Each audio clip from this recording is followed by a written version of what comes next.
Hello friends, मेरा नाम नंदिनी है। मेरे चैनल यूट्यूब सहेली में आप सभी का बहुत बहुत स्वागत है। आजकल बेबी कंसीव करना एक बहुत ही बड़ी समस्या बनता जा रहा है। एक वक्त हुआ करता था जब कंसीव करने में कोई भी परेशानी नहीं होती थी, लेकिन आजकल चाहे तो लोगों का खान पान कहे या बढ़ती उम्र का असर कि बेबी कंसीव में काफ़ी परेशानियों का सामना करना पड़ता है।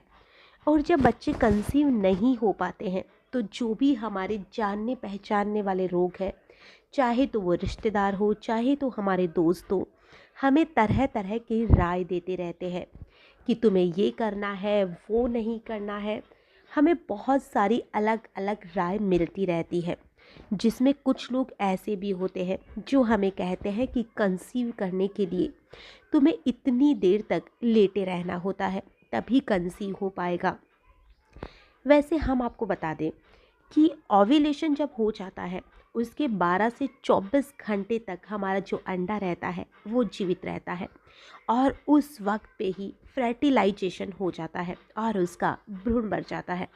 जब हम इंटरकोर्स करते हैं तब जो स्पर्म होता है वो वेजाइना में डिपॉजिट हो जाता है, और जब वो वेजाइना में डिपॉजिट होता है तब वो जो गर्भाशय का मुख होता है उसके ही द्वारा ऊपर चला जाता है, और जो हमारे फिलोपियन ट्यूब होती है उसमें जाकर रुक जाता है या ठहर जाता है। ये जो स्पर्म होता है वो स्त्रियों के गर्भाशय में लगभग 48 से 72 घंटे तक, यानी कि 2 या 3 दिन तक हम कह सकते हैं, जिंदा रहता है।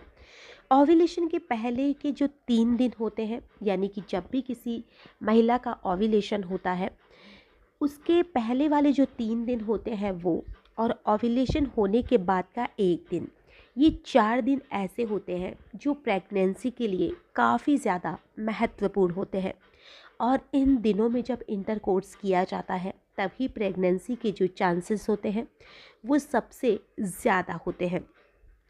कहा जाता है कि कुछ ऐसी पोजीशंस होती है जिसकी मतलब इंटरकोर्स करने से प्रेगनेंसी जल्दी होती है, लेकिन ये सब कहने की बातें होती है, इसमें कोई भी सच्चाई नज़र नहीं आती है।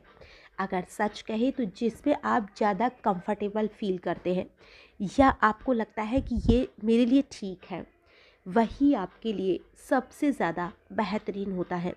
जिस पोजीशन में आपको लगता है कि जो स्पर्म है वो वेजाइना में आसानी से डिपॉजिट हो सकता है, वही आपके लिए सही रहता है।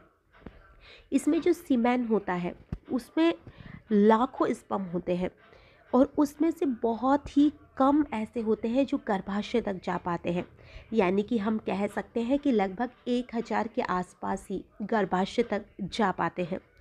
और जो हमारा गर्भाशय में ऐसा सिस्टम होता है कि स्पर्म को वो अपनी तरफ खींचता है।